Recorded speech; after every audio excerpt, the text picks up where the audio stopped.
نحمده ونصلي ونسلم على رسوله الكريم السلام علیکم ورحمۃ اللہ وبرکاتہ۔ میں فقیر طارق محمود القاسمی النقشبندی الحنفی آج سورۃ الحدید کی آیت نمبر 16 اور 17 کی تفسیر میں پیش کر رہا ہوں۔ تفسیر کے حوالے سے چند گزارشات آپ کی خدمت میں پیش کرنی ہے کہ آج کل لوگ تفسیر کرتے ہوئے بہت شدت کے ساتھ لوگوں کو دھوکہ دیتے ہیں، اور ظاہر ہے کہ ہمارے اندر یہود و نصارہ اور ہندوؤں نے جس طریقے سے ایک مکس اپ کیا ہوا ہے وہ پاکستان کے سیاسی حالات بھی آپ کے سامنے ہیں۔ جو ہمارے ملا ہیں ان کی بھی آپ کے جو ہے تو اخلاقی اقدار ان کے آپ کے سامنے ہیں، کس طریقے سے انہوں نے 14 جماعتوں میں یہ سب لوگ شامل ہیں، اور اسپیشلی جو ملا کر رہا ہے نا وہ غیر ملا بھی نہیں کر رہا۔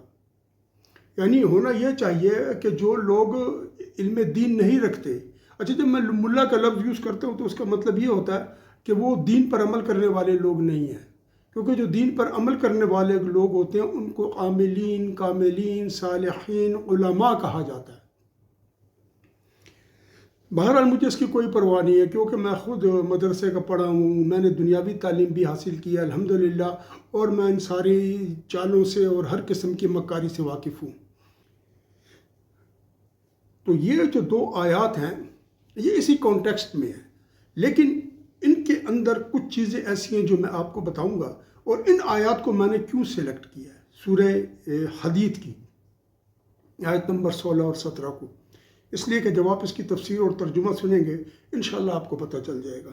اچھا، اب جو چیز میں بیان کر رہا تھا تفسیر کے حوالے سے وہ اس کی شان نزول، ٹھیک، کئی شان نزول ہو سکتی ہیں، کئی مواقع پر ایک آیت کئی معانی کے لیے آئی ہوتی ہے، کیونکہ یہی تو اللہ تعالیٰ کا کمال ہے، یہی تو رب کریم کے علم کا اور ان کا وحدہ لا شریک ہونے کا اور ان کا بے مثل و بے مثال ہونے کا، اور ان کا کسی کے طرف حاجت کے لیے یا کسی اور مقصد کے لیے نہ دیکھنا، یہ ان کی ذات کا کمال ہے۔ اس لیے اللہ کو وحدہ لا شریک کہتے ہیں، اس لیے وہ علیم بھی ہیں، کریم بھی ہیں، کلیم بھی ہیں، قادر بھی ہیں، اور سمیع بھی ہیں، بصیر بھی ہیں، متکلم بھی ہیں۔ آپ دیکھیں کتنی صفات ہیں ان کی، اس لیے کہ وہ سب کچھ بذات ہے ان کے پاس۔ اچھا، اب جب یہ ہو گیا تو یہ جو آیت ہے نا اس کی شان نزول پہلے آپ سن لیں۔ آپ شان نزول یہ ہے کہ حضرت عبداللہ بن مسعود رضی اللہ تعالیٰ عنہ سے بھی یہ بات بیان کی گئی ہے کہ اللہ تعالیٰ نے اس آیت کے ذریعے جو ہم پر عطاب کیا ہمارے ایمان لانے اور اس آیت کے نازل ہونے میں صرف 4 سال ہے۔ 4 سال کے عرصے میں اللہ تعالیٰ نے اتنا غصہ ان پر کیا۔ دوسری بات اس کی شان نزول میں جو بیان ہوئی ہے وہ یہ ہے کہ حضرت ابن مبارک رضی اللہ تعالیٰ عنہ جو ہیں، یہ زہد میں ان کی حدیث کی کتاب ہے، سفیان اور اعمش رضوان اللہ تعالیٰ عنہم اجمعین سے یہ بیان کرتے ہیں، اور یہی جو چیز ہے یہ خازن میں بھی آئی ہے، جمل میں بھی آئی ہے، مزرین میں بھی آئی ہے، اور حضرت عائشہ صدیقہ رضی اللہ تعالیٰ عنہ نے بھی اس کی جو شان نزول ہے اس کے بارے میں جو بات کہی ہے وہ یہی ہے جو ادھر ہو رہی ہے۔ وہ میں عائشہ رضی اللہ تعالیٰ عنہ کی بھی آپ کو سناؤں گا، پہلے میں یہاں سے آپ کو سنا دیتا ہوں جو میں نے نام لیے ہیں سب میں وہ چیز موجود ہے۔ ابن مبارک جو ہے فرماتے ہیں کہ جب اصحاب رسول پاک صلی اللہ علیہ وسلم مدینہ تشریف لائے تو مدینہ میں آنے کے بعد ان کی جو معیشت تھی، جو معاش تھی، وہ ذرا کشادہ ہو گئی۔ مکہ میں تو بہت تکلیفیں تھیں نا، بہت شدید پریشانیاں تھیں، کفار کا ظلم تھا، اور بڑی ہی مشکل تھی۔ شعب ابی گھاٹی میں، شعب ابی طالب میں جس طریقے سے انہوں نے وقت گزارا وہ آپ سب کو نے پڑھا ہوا ہے کہ کتنے عرصے کے لیے ان کو جو ہے تو وہاں پر محبوس کر دیا گیا تھا کہ کھانے پینے کے لیے بھی کچھ ان کے پاس نہیں ہوتا تھا۔ تو جب یہاں پر پہنچے تو وہ تکلیف اور اس چیز نے اس سے ان کو راحت ملی۔ تو راحت کا سب سے بڑا نقص یہ ہے، راحت کا سب سے بڑا انسان پر حملہ یہ ہے کہ انسان کو اللہ سے دور کر دیتی ہے، انسان کو نرم اور ڈھیلا کر دیتی ہے، عیش و عشرت کی طرف، آرام اور آسائش کی طرف، اس طرف مائل کر دیتی ہے۔ تو وہاں جب ہم وہاں پہنچے تو یہ چیز ہم میں پیدا ہو گئی، یعنی تھوڑا سا ان کے اندر ڈھیلا پن آ گیا، تھوڑی سی سستی آ گئی۔ تو اللہ کریم نے یہ آیت نازل فرمائی، الم یأنی للذین آمنوا ان تخشع قلوبہم لذکر اللہ، اور یہی بات عائشہ صدیقہ رضی اللہ تعالیٰ عنہ بیان کرتی ہیں، فرماتی ہے کہ یہ آیت صحابہ کرام کی شان میں نازل ہوئی کہ جب وہ مدینہ شریف آ گئے تو ایک دن نبی پاک صلی اللہ علیہ وسلم کیا ہوا کہ وہاں سے نکلے گھر سے جو حجر شریف تھا بی بی عائشہ رضی اللہ تعالیٰ عنہ کا، اور نبی پاک صلی اللہ علیہ وسلم باہر گئے اور جو اصحاب بیٹھے ہوئے تھے ان سے انہوں نے جا کر کہا کہ تم کیا ہنس رہے ہو؟ کیا تمہیں اللہ کی طرف سے امان مل گئی ہے کہ جو تم اس طریقے سے ہنس رہے ہو؟ اور تمہاری وجہ سے مجھ پر یہ آیت نازل کی گئی ہے، الم یعنی للذین آمنوا ان تخشع قلوبہم لذکر اللہ۔ تو صحابہ اکرام پریشان ہو گئے، تو انہوں نے کہا، عرض کی نبی پاک صلی اللہ علیہ وسلم کے حضور میں کہ آپ صلی اللہ علیہ وسلم اس کا کفارہ کیا ہے؟ تو آپ صلی اللہ علیہ وسلم نے فرمایا جتنا تم ہنسے ہو اتنا ہی رو۔ اب اس چیز کو میں فردر ایکسپلین کروں گا آگے چل کر، اب میں یہ اس کا ترجمہ شروع کرتا ہوں اس کا۔ اعوذ باللہ من الشیطان الرجیم، آیت نمبر 16 میں آپ کو پڑھ رہا ہوں۔ الم یعنی للذین آمنوا ان تخشع قلوبہم لذکر اللہ وما نزل من الحق ولا يكونوا كالذین اوتوا الکتاب من قبل فطال علیہم الامد فقست قلوبہم وکثیر منہم فاسقون۔ ترجمہ اس کیا کہ کیا مومنین کے لیے وہ وقت نہیں آیا، وہ وقت قریب نہیں آیا کہ ان کے دل نرم ہو جائیں اور خضوع اور عاجزی اختیار کریں اللہ کے ذکر کے لیے؟ ٹھیک جی، وما نزل من الحق، اور وہ جو حق کے ساتھ نازل کیا گیا یعنی قرآن، اس کے لیے بھی، کیونکہ قرآن ذکر ہے اللہ کا، تو ذکر سے مراد لا حول ولا قوت الا باللہ بھی ہے، سبحان اللہ و بحمدی بھی ہے، نماز بھی ہے، وقم الصلاۃ لذکری، اور میرے ذکر کے لیے نماز قائم کر، تو نماز بھی اس میں شامل ہوتی ہے۔ مطلب وہ چیز، آپ اگر کوئی مالی خیرات زکوٰۃ کر رہے ہیں وہ بھی ذکر میں شمار ہے، وہ بھی عبادت ہے، کیونکہ زکوٰۃ کا حکم نہیں دیا اور وہ عبادت ہے۔ تو آپ جب اللہ کو یاد رکھتے ہوئے اور دل میں آپ کے نرمی، گداز اور خضوع اور خشوع ہوگا تو آپ یہ جو بھی کام کریں گے، ٹھیک، چاہے قرآن کی تلاوت ہے، جو بھی ہو، یہ سب ذکر میں شمار ہوگا۔ چاہے کسی کو پیسے دیں، جو بھی دیے جائیں، یہ عبادت ہے، یہ ذکر میں۔ کیوں ذکر کا کیا مطلب؟ اللہ کو یاد کرنا۔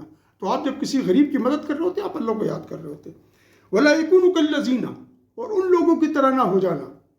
یہاں پر ان لوگوں سے مراد یہود و نصارہ ہیں، اوتوا الکتاب من قبل، جن کو تم لوگوں سے پہلے کتاب دی گئی تھی، انجیل اور زبور، انجیل، توریت، یہ تینوں کتابیں ان کو دی گئی تھیں۔ یہاں پر اللہ تعالیٰ وہی فرما رہے ہیں یہود و نصارہ کو، اور ان لوگوں کی طرح نہ ہو جانا۔ اس کا یہ مطلب نہیں ہے کہ تم یہودیوں والی عادات اور اخلاق اختیار کر لو گے یا ان جیسے ہو جاؤ گے مذہب میں، اور اس میں یا جو ان میں برائیاں تھیں وہ ان میں ہو جائیں گی، نہیں، بلکہ اس کا مطلب یہ ہے کہ آپ ان کی طرح مماثلت نہ پیدا کر لینا اپنے اندر جو انہوں نے اللہ کی کتابوں کے ساتھ تحریف کر کے اور باقی چیزوں کے ساتھ کر کے کی اور غفلت میں پڑ گئے۔ تو جب وہ غفلت میں پڑ گئے تو اگلی آیت اب کیا بتا رہی ہے؟ فَطَالَ عَلَيْهُمُ الْأَمَدُ، پس ان پر جو زمانہ ہے وہ طویل ہو گیا۔ فَقَسَتْ قُلُوبُهُمْ، پس ان کے دل سخت ہو گئے۔ وَكَثِيرٌ مِّنْهُمْ فَاسِقُونَ، ان میں سے اکثر لوگ، زیادہ تر لوگ فاسق تھے۔ فاسق اسے کہتی ہے جو دین کے معاملے سے نکل جائے اور دین کو چھوڑ دے اور اپنے ہی نفس کی عیش و عشرت میں پڑ کے اس کے اوپر اپنا کام کرنا شروع کر دے، اس کی خواہشات کو پورا کرنا شروع کر دے۔ اب زمان جو طویل ہو گیا وہ کیا ہے؟ دیکھیں اس کی دو صورتیں ہیں۔ زمانہ جو طویل ہو جاتا ہے، ایک تو یہ ہوتا ہے کہ ایک زمانہ فطرت ہوتا ہے، ٹھیک ہے، اس کو زمانہ فطرہ کہتے ہیں، ٹھیک۔ وہ کیا ہوتا ہے؟ جب پیغمبر نہیں آتے، تو جب یہ لوگ موجود تھے، توریت آ گئی تھی، ان کے پاس تھی، اور ان کے پاس اور جو زمانہ فطرت تھا وہ طویل ہو گیا تھا۔ عیسائیوں کے لیے اس طریق پر ہو گیا تھا کہ نبی پاک صلی اللہ علیہ وسلم، ہمارے نبی پاک صلی اللہ علیہ وسلم جب دنیا میں تشریف لائے تو عیسیٰ علیہ السلام ان کے درمیان قریباً 500 سال کا فرق تھا۔ اس طریقے سے عیسیٰ علیہ السلام جب آئے تھے موسیٰ علیہ السلام کے بعد، تو اس کے درمیان میں بھی ایک لمبی طویل مدت پڑی ہوئی تھی۔ تو جب یہ طویل مدت ہوئی تو کیا ہوا؟ یہ اپنے گناہوں میں پڑ گئے، اور انبیاء چونکہ آئے نہیں، اس میں جو اللہ تعالیٰ نے فَطَالَ عَلَيْهِمُ الْأَمَدُ، ان پر زمانہ طویل ہو گیا، تو ظاہر ہے ان کے دل چونکہ نفسیاتی لذات، خواہشات میں پڑ گئی تھی، لہٰذا ان کے دل سخت ہوتے چلے گئے۔ نبی علیہ السلام فرماتے ہیں جب انسان ایک گناہ کرتا ہے، مثلا کوئی بھی گناہ لے لے، غیبت کر لے، جھوٹ بولے، کینہ رکھے، بغض رکھے، حسد کرے، تو اس کی، یا جو ہے نا کسی پر الزام لگا دے، یا کوئی بھی گناہ کر لے، زنا کر لے، شراب پی لے، چوری کر لے، اس کے دل میں ایک نقطہ پڑ جاتا ہے، سیاہ رنگ کا، پھر یہ گناہ کرتا چلا جاتا ہے اور سیاہی بڑھتے بڑھتے پورے قلب کو گھیر لیتی ہے۔ اگر نقطہ پڑ گیا، اس نے استغفار کر کے توبہ کر لی تو وہ دل صاف ہو جاتا ہے، اگر نہیں کی تو وہ دل سیاہ ہو جاتا ہے، اور جب پورے دل کے اوپر سیاہی چڑھ جائے تو یہیں سے دل میں سختی پیدا ہو جاتی ہے۔ کیونکہ کوئی بھی شے ہو نا، وہ اپنی مثلا ایک کپڑے کو آپ لے لیں، اگر اس کپڑے کی اصلیت جو ہے نا، اس اصلیت سے اس کو آپ نکالیں، اس پر آپ کلف لگا دیں تو کپڑا سخت ہو جائے گا۔ آپ نے دیکھا کیسے سخت ہوا؟ اسی طریقے سے ہر چیز جو کپڑے کے اوپر چڑھ جاتی ہے، اور کسی بھی چیز پر چڑھ کر تہ دے دے، جب لوہا اس کے اوپر زنگ چڑھ جاتا ہے، یہ کیا ہوتا ہے؟ لوہے کو اس کی اپنی حیثیت سے نکال دیتا ہے۔ اس طرح جب کپڑے کے اوپر چڑھ جاتا ہے کیا، کلف آپ دے دیتے ہیں اس کو، تو وہ سخت ہو جاتا ہے۔ اس طرح دل کے اوپر جب گناہوں کا میل چڑھ جاتا ہے، دل سخت ہو جاتا ہے۔ اس کو کہتے ہیں فقست قلوبہم۔ ایک تو یہ، دوسری بات یہ کہ ان کی عمریں لمبی ہو گئی، یعنی 80 سال، 100 سال، 200 سال عمر ہو گئی ان کی، اور اس عمر کے اندر وہ ایک ہی گناہ کے کام کرتے رہے، تو اس سے ان کے دل سخت ہو گئے، کیونکہ نقطے تو بنتے گئے نا، سیاہیاں تو پڑتی گئیں دل پر۔ تو پھر کیا ہوا؟ پھر یہ ہوا کہ وہ ان کے دل سخت ہو گئے، اور ان میں سے اکثر وہ تھے جو کہ فاسق تھے۔ کیوں اس وجہ سے فاسق تھے؟ کہ ان کے دلوں میں قساوت آ گئی، سختی آ گئی، جس سے ان کے دلوں میں نرمی اور خشوع نہ رہا، اور وہ کیا ہو گئے؟ ان کے دل سخت ہو گئے۔ اب اس کے بعد جو 17 نمبر آئے تو اس میں اللہ تعالیٰ فرماتے ہیں اعلموا، اب یہ خطاب ہے مسلمانوں سے، اعلموا، جان لو، ان اللہ یحیی الارض بعد موتها قد بینا لکم الآیات لعلکم تعقلون، کہ جان لو کہ بے شک اللہ تعالیٰ موت کے بعد زمین کو دوبارہ زندہ کر دیتا ہے، اور ہم نے تحقیق کے ساتھ تمہیں وہ نشانیاں بیان کر دی ہیں تاکہ تم سوچو، عقل سے کام لو، تعقل کرو، اور ان چیزوں کو دیکھو کہ ان میں کیا مسائل ہیں اور کیا چیزیں ہیں۔ یہاں پر اصل میں اس پہلا جو ذکر کیا نا کہ کیا تمہارے دل سخت ہو گئے ہیں، کہ تمہارے دل نرم نہیں ہوئے کہ اللہ کا ذکر کرو اور خشوع اختیار کرو، مسلمانوں کا سے مخاطب ہو کہ اللہ تعالیٰ نے فرمایا کہ تم جو ہے، تو یہودیوں نے بھی یہی کام کیے تھے اور نصارہ نے، کہ ان کے دل سخت ہو گئے تھے، ہنسنے کھیل میں اور دنیاوی زندگی میں اور عیش و عشرت میں پڑ گئے تھے۔ جب یہ بات اللہ تعالیٰ نے سختی کر دی، اس کے بعد اللہ تعالیٰ نے بتایا کہ یہ ایسی بات نہیں ہے، اللہ تعالیٰ کی یہ سنت جاریہ ہے کہ لا تقنطوا من رحمت اللہ، اگر یہ ہو گیا تو میری رحمت سے مایوس نہ ہو۔ جس طرح پھر تمثیلاً اللہ تعالیٰ نے ایک بات بیان کی، جس طرح زمین مر جاتی ہے، خشک ہو جاتی ہے، تو اللہ تعالیٰ بارش برساتے ہیں، اور وہ جو خشک ہو، بے آب و گیاہ زمین ہوتی ہے، چٹیل میدان بن جاتی ہے، اس کے اندر جب بارش پڑتی ہے تو زمین سے سبزہ اگتا ہے۔ تو یہ زمین کی زندگی ہے، کیونکہ سبزہ تر و تازہ ہوتا ہے، اور تر و تازہ ہو کے زمین کی خشکی پہ پھیل جاتا ہے، اس سے زمین کے اندر وہ زندگی پیدا ہوتی ہے جو دوسروں کے بھی کام آتی ہے، اور خود زمین کا جو پھٹنا ہوتا ہے اور ختم ہو جانا ہوتا ہے، اور بغیر کسی مطلب ہے کہ کوئی فائدہ نہیں دے سکتی، اس کے اندر وہ فائدہ دینے کی صلاحیت آ جاتی ہے۔ جس طریقے سے مومن جب کوئی گناہ کرتا ہے اور دل اس کا سخت ہو جاتا ہے تو بالکل زمین کی طرح وہ خشک بے آب و گیاہ ہو جاتا ہے اور پھٹ جاتا ہے، تو وہ کوئی فائدہ دے نہیں سکتا دل اس کو۔ لیکن جب انسان توبہ کرتا ہے، استغفار کرتا ہے، تو اس کی مثال اس بارش کی ہے۔ جب جس طرح نبی علیہ السلام فرمایا کہ استغفار کرے گا تو ایک ایک نقطہ ہٹتا چلا جائے گا، تو جب یہ وہ بارش ہے، استغفار کی بارش، اور جو ہے تو نرمی کی بارش اور خضوع اور خشوع کی بارش، جب یہ کی جائے گی، دل کے اوپر ذکر کیا جائے گا، فکر کیا جائے گا، الم یعنی للذین آمنوا ان تخشع قلوبهم لذکر اللہ، جب ذکر کے لیے دل نرم ہو جائے گا تو دل واپس اسی کیفیت میں، نورانیت میں واپس آ جائے گا، اور جس طریقے سے کہ وہ پہلے تھا۔ اس لیے کہا کہ اللہ تعالیٰ یہ آیات بیان کرتا ہے، مطلب اللہ تعالیٰ نے تمہیں ایک تمثیلاً ایک چیز بتائی ہے کہ جس طرح بارش سے زمین زندہ ہوتی ہے، ذکر اللہ وہ بارش ہے جو قلب کے لیے ضروری ہے، قلب کی زمین کے لیے ضروری ہے۔ چنانچہ جب یہ بارش اس پہ ہوگی، پھر کیا ہوگا؟ پھر دل زندہ ہو جائے گا۔ تو جب دل زندہ ہو جائے گا تو اللہ تعالیٰ پھر فرماتے ہیں کہ یہ وہ آیات ہے جو ہم نے بیان کی ہیں، یہ نشانی ہے ہماری جو ہم نے بیان کر دی ہے تمہیں، تاکہ تم اپنی عقل سے کام لو۔ اب عقل سے کام لینا یہاں پر یہ ہے کہ جب دل زندہ ہو گیا تو پھر مسلمان نے اپنے آپ کو اپنے دل کے ساتھ باندھ کے رکھنا ہے کہ کہیں ایسا نہ ہو کہ تھوڑی سی بھی خطا مجھے برباد کر دے.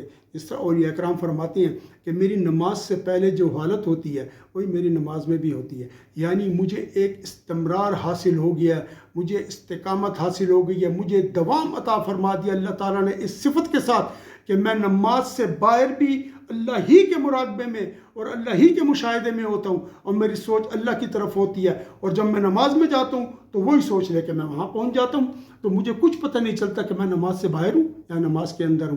اسی کو خشوع، خضوع، مراقبہ اور مشاہدہ کہتے ہیں. اور یہی وہ مقام ہے جب انسان ولایت میں داخل ہوتا ہے. اور کیا ہوتا ہے؟ اور یہ ہوتا ہے کہ اس کی زندگی گناہوں سے بچ کر اللہ کریم کا محبوب بننے کی طرف لے جاتی ہے.